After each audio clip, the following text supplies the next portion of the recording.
Hello friends, welcome to Jainit academy. Jainit academy के YouTube channel में आपका एक बार फिर से हार्दिक स्वागत है। अभिनंदन है, दिल की गहराइयों से राधे राधे, शुभ प्रभात। आशा करता हूँ कि आप अच्छे होंगे, तंदुरुस्त होंगे और अपना ख्याल भी अच्छे से रख रहे होंगे। चलिए फ्रेंड्स, आज है 4 जनवरी 2023 से करंट अफेयर्स के जितने भी इंपॉर्टेंट क्वेश्चन हमसे बन सकते हैं, आइए इस वीडियो में डिस्कशन करेंगे। और हर क्वेश्चन से रिलेटेड फैक्ट भी मैं आप लोगों को बताऊंगा, तो आप मेरा पूरा वीडियो ध्यान से देखिए। और फ्रेंड्स, आपको हमारी वीडियो की पीडीएफ चाहिए तो हमारे टेलीग्राम चैनल को ज्वाइन कीजिए। टेलीग्राम चैनल की लिंक मैंने इस वीडियो के डिस्क्रिप्शन में दे दी है। चलिए इसी के साथ आज का पहला क्वेश्चन स्टार्ट करते हैं। क्वेश्चन नंबर 1 है, हाल ही में 108वीं भारतीय विज्ञान कांग्रेस का आयोजन कहाँ किया गया? तो इसका राइट आंसर होगा 1 का ए, नागपुर में। हाल ही में 108वीं भारतीय विज्ञान कांग्रेस का आयोजन नागपुर में किया गया, तो इसका राइट आंसर होगा ए।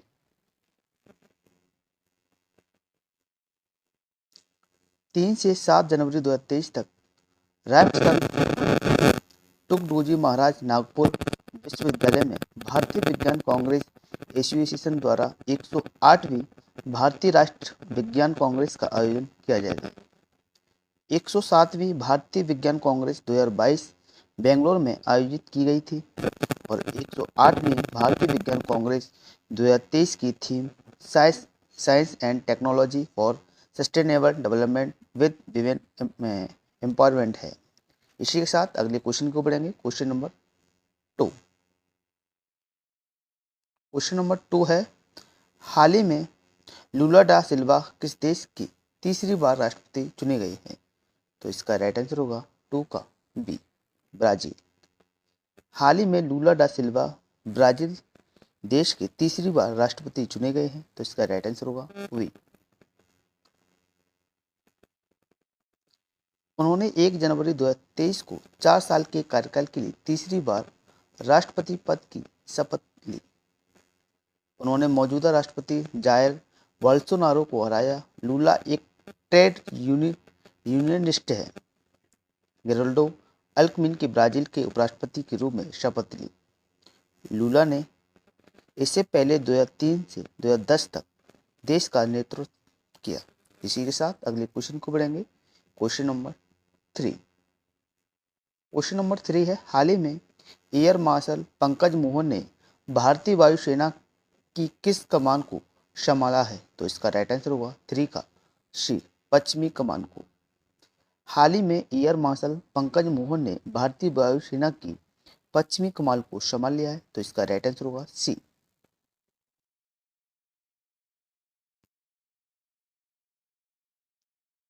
एयर मार्शल पंकज मोहन सिन्हा ने 1 जनवरी 2023 को पदभार ग्रहण किया। वह पुणे की राष्ट्रीय रक्षा अकादमी के स्नातक और जून 1985 में एक लड़ाकू पायलट के रूप में भारतीय वायुसेना में शामिल हुए। वह प्रतिष्ठित defence services staff college Wellington के पूर्व छात्र हैं। वह विशिष्ट सेवा मेडल और अति विशिष्ट सेवा मेडल की प्राप्त करता है। सिन्हा ने एयर मार्शल एस प्रभाकरन का स्थान लिया है। इसी के साथ अगले क्वेश्चन को बढ़ेंगे। क्वेश्चन नंबर 4 है, हाल ही में इंडियन ओवरसीज बैंक के नए एमडी एंड सीईओ के रूप में किसे नियुक्त किया गया है?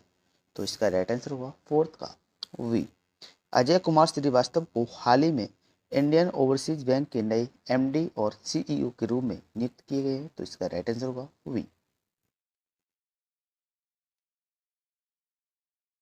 अजय कुमार श्रीवास्तव को 1 जनवरी 2023 से इंडियन ओवरसीज बैंक का प्रबंध निदेशक और सीईओ नियुक्त किया गया।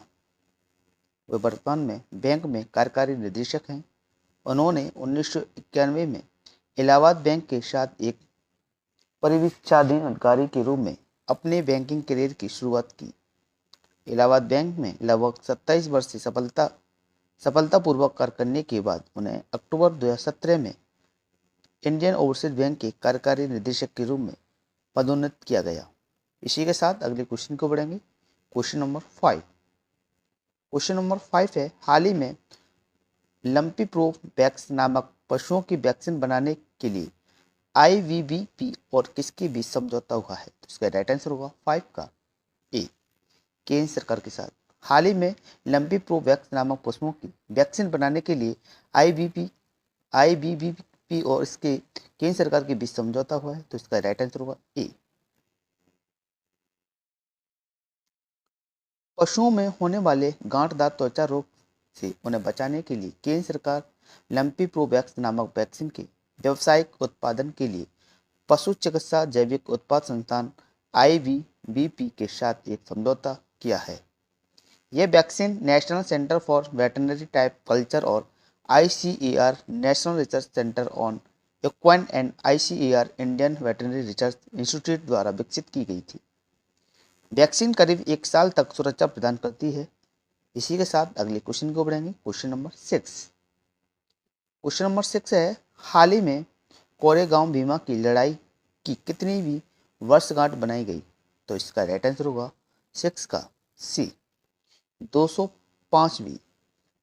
जी दोस्तों, हाल ही में कोरेगांव भीमा की लड़ाई की 205वीं वर्षगांठ बनाई गई, तो इसका राइट आंसर होगा सी।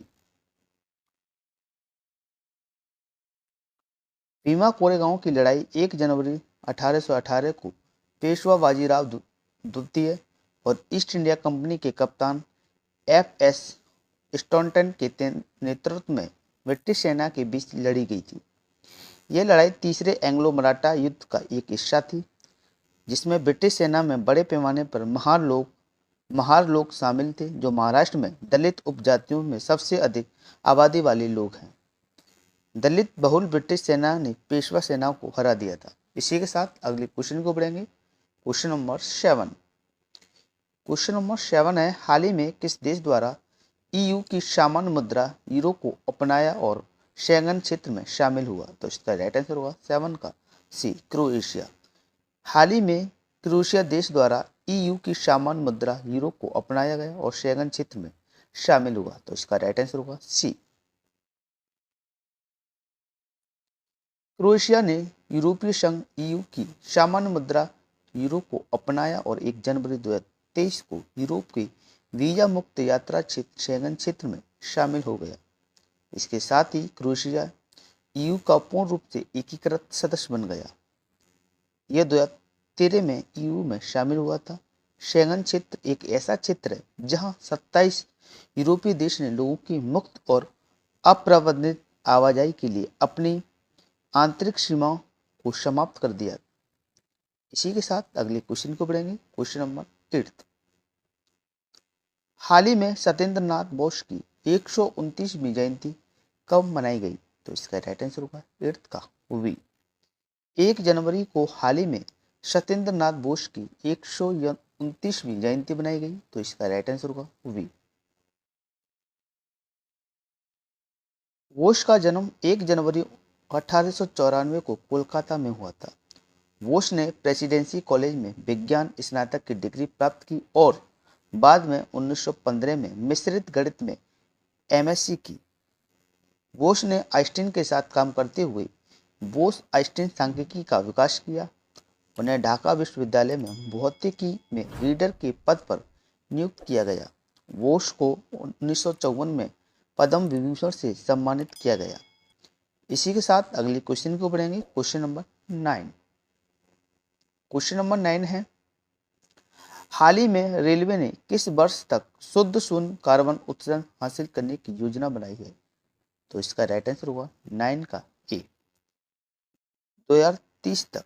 यानी कि रेलवे ने वर्ष 2030 तक शुद्ध शून्य कार्बन उत्सर्जन हासिल करने की योजना बनाई है, तो इसका राइट आंसर होगा ए। रेल मंत्रालय ने 2030 तक कार्बन तटस्थ बनने के लिए 5 आयामी योजना की रूपरेखा तैयार की।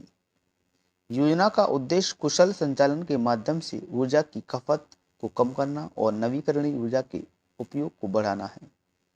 योजना के घटक सभी रेलवे प्रतिष्ठानों, टिकाऊ भवनों और उपकरणों में ऊर्जा दक्षता और बिजली की गुणवत्ता और बहाली पर रूफटॉप और सौर पैनलों की स्थापना की। इसी के साथ अगले क्वेश्चन को पढ़ेंगे। क्वेश्चन नंबर 10, हाल ही में एसबीआई कार्ड और किस बैंक ने मिलकर को ब्रांड क्रेडिट कार्ड लॉन्च किया है? तो इसका राइट आंसर होगा B, Punjab and Sind bank ने। ये दोस्तों हाल ही में एसबीआई कार्ड और पंजाब एंड सिंध बैंक ने मिलकर को ब्रांड क्रेडिट कार्ड को लॉन्च किया है, तो इसका राइट आंसर होगा वी।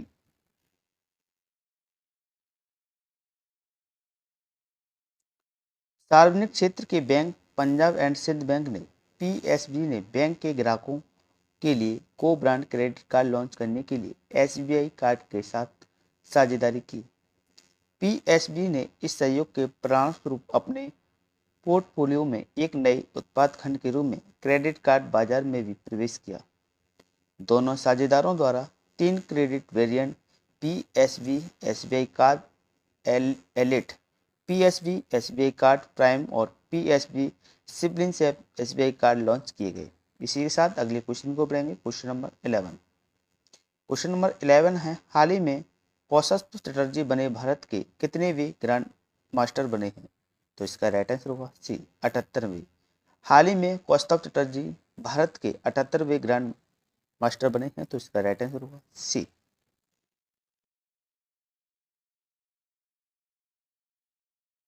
कौस्तुभ चटर्जी नई दिल्ली में एमपीएल 59वीं राष्ट्रीय सीनियर शतरंज चैंपियनशिप में भारत के 78वें ग्रैंड मास्टर बने। 19 वर्षीय ने ग्रैंड मास्टर मित्रवा गुआ के खिलाफ अपना खेल ड्रा किया। कोलकाता के रहने वाले कौस्तुभ पश्चिम बंगाल के 10वें ग्रैंड मास्टर बने। कौस्तुभ ने बांग्लादेश में शेख रसेल जीएम 2021 में अपना पहला जीएम मानदंड अर्जित किया और एशियाई महाद्वीपीय चैंपियनशिप 2022 में अपना दूसरा जीएम मानदंड हासिल किया। इसी के साथ अगले क्वेश्चन को बढ़ेंगे, क्वेश्चन नंबर 12। हाल ही में भारत में पशुओं के लिए पहली इन विट्रो फर्टिलाइजेशन आईवीएफ डिकार्ड किस राज्य को मिली है? तो इसका राइट आंसर होगा 12 का ए, गुजरात को। हाल ही में भारत में पशुओं के लिए पहली बार इन विट्रो फर्टिलाइजेशन आईवीएफ डिकार्ड गुजरात राज्य को मिली है, तो इसका राइट आंसर होगा ए। गुजरात के अमरेली में भारत को अपना पहला in vitro fertilisation IVF mobile device मिला। केंद्रीय मंत्री पुरुषोत्तम रूपाला ने मोबाइल आईवीएफ लैब का शुभारंभ किया। आईवीएफ ऑपरेशन का एक जटिल अनुक्रम है जिसका उपयोग प्रजनन क्षमता और बच्चे के गर्भाधान में सहायता के लिए किया जाता है। ये एक परिष्कृत प्रजनन तकनीकी है जिसका उपयोग पशुओं में तेज गति से बेहतर मादा जर्मप्लाज्म को बढ़ाने के लिए किया जाता है। इसी के साथ अगले क्वेश्चन को बढ़ेंगे, क्वेश्चन नंबर 13। हाल ही में प्रवासन और गतिशीलता पर भारत और किस देश के बीच समझौता हुआ? तो इसका राइट आंसर हुआ 13 का वी, ऑस्ट्रेलिया।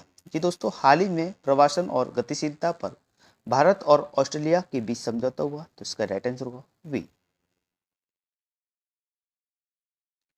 भारत ने ऑस्ट्रिया के साथ एक व्यापक प्रवासन और गतिशीलता साझेदारी समझौते पर हस्ताक्षर किए। इसके फ्रांस, ब्रिटेन, जर्मनी और फिनलैंड के साथ समान समझौते हैं। भारत का लक्ष्य लंबे समय से लंबित भारत यूरोपीय संघ मुक्त व्यापार समझौते पर मुद्दों को हल करने और इन देशों में काम करने वाले भारतीय पेशेवरों को सुविधा प्रदान करने के लिए एक कदम से रूप में यूरोपीय देश के साथ इन समझौतों को अंतिम रूप देना है। इसी के साथ अगले क्वेश्चन को बढ़ेंगे, क्वेश्चन नंबर 14। क्वेश्चन नंबर 14 है, हाल ही में ICC T20 cricket of the year 2022 पुरस्कार के लिए किसे नामित किया गया है? तो इसका राइट आंसर होगा 14 का सी, उपयुक्त दोनों यानी सूर्य कुमार यादव और स्मृति मंधाना को हाल ही में ICC T20 cricketer of the year 2022 पुरस्कार के लिए नामित किया गया है, तो इसका राइट आंसर होगा सी, उपयुक्त दोनों। भारतीय क्रिकेटरों सूर्य कुमार यादव और स्मृति मंधाना को पुरुषों और महिलाओं के T20 cricketer of the year awards 2022 के लिए नामांकित किया गया। अन्य नामांकित व्यक्तियों में जिम्बाब्वे के सिकंदर रजा और इंग्लैंड के सैम करन और पाकिस्तान के विकेट कीपर बल्लेबाज मोहम्मद रिजवान को वर्ष 2022 के आईसीसी पुरुष T20 क्रिकेट के लिए नामित किया गया और आईसीसी के अध्यक्ष ग्रेग बर्कले हैं। इसी के साथ अगले क्वेश्चन को बढ़ेंगे, क्वेश्चन नंबर 15, सीरीज का लास्ट क्वेश्चन है फ्रेंड्स। हाल ही में भारत और किस देश ने रक्षा और सैन्य सहयोग समझौते पर हस्ताक्षर किए? तो इसका राइट आंसर होगा 15 का ए। साइप्रस ने भारत के साथ रक्षा और सैन्य सहयोग समझौते पर हस्ताक्षर किए? तो इसका राइट आंसर होगा ए। विदेश मंत्री एस जयशंकर ने राजधानी निकोसिया में साइप्रस सरकार के साथ एक रक्षा समझौते पर हस्ताक्षर किए। इसे दोनों देशों के बीच रक्षा और सैन्य सहयोग बढ़ाने के लिए गाया गया था। अवैध प्रवासन की जांच करने के लिए आप्रवासन और गतिशीलता पर एक आशय पत्र पर भी हस्ताक्षर किए। अगर फ्रेंड आपको हमारी वीडियो पसंद आई हो तो वीडियो को लाइक करें, शेयर करें और हमारे यूट्यूब चैनल जेनेत अकेडमी को सब्सक्राइब कर दें और बेल आइकन को प्रेस कर दें। ऐसे ही करंट अफेयर्स की वीडियो आपको समय समय पर प्रोवाइड होती रहे। जय हिंद, जय भारत।